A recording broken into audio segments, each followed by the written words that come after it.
السلام علیکم ورحمۃ اللہ وبرکاتہ۔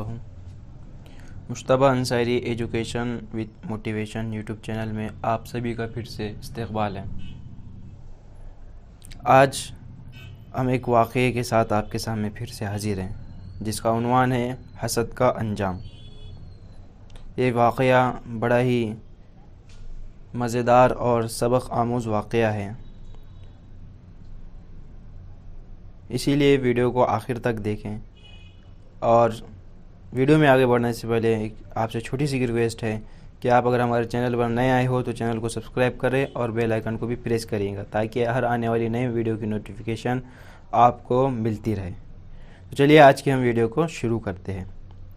حسد کا انجام۔ پرانے زمانے میں ایک بادشاہ رہتا تھا، اس کے پاس ایک شخص کا آنا جانا تھا۔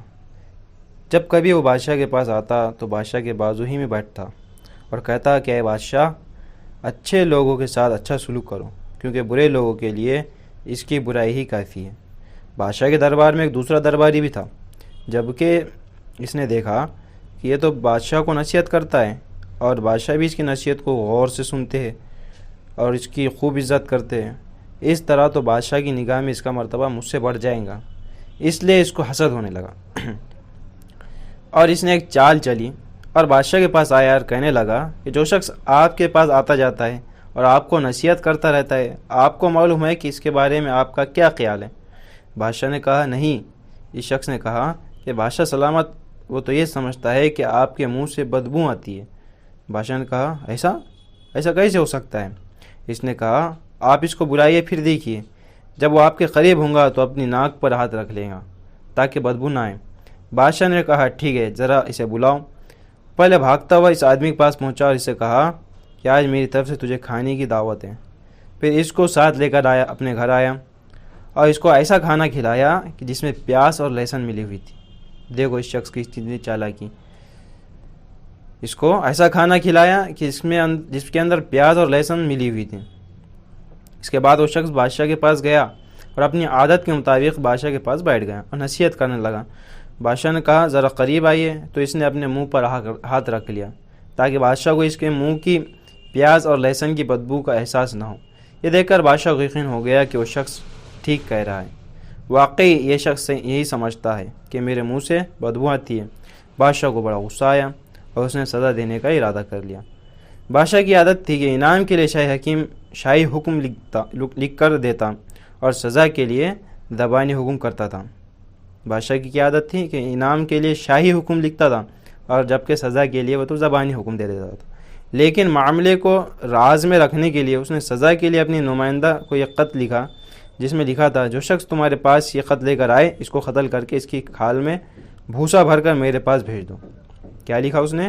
کہ جو شخص تمہارے پاس آئے یہ خط لے کر آئے اس کو قتل کر کے اس کی کھال میں بھوسا بھر کر میرے پاس بھیج دو۔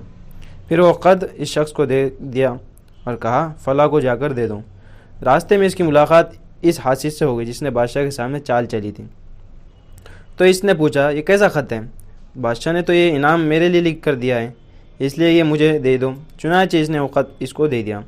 پھر کیا تھا، اس نے خوشی خوشی اسے اٹھا لیا اور بادشاہ کے نمائندے کے پاس پہنچا۔ نمائندے نے کہا میں تمہیں قتل کروں گا، کیونکہ اس میں لکھا ہے کہ مجھے تجھے قتل کروں اور تیرے کھال میں بھوسا بھر کر بادشاہ سلامت کے پاس واپس بھیج دوں۔ پھر تو وہ چیخنے لگا، چلانے لگا، رونے لگا اور کہنے لگا یہ خط بادشاہ نے میرے لیے نہیں لکھا، اگر آپ چاہے تو معلوم کر لیں۔ اس نے کہا بادشاہ کے خط آ جانے کے بعد تحقیق کی کوئی ضرورت نہیں، آخرکار اس نمائندے نے اس کو قتل کر ہی دیا۔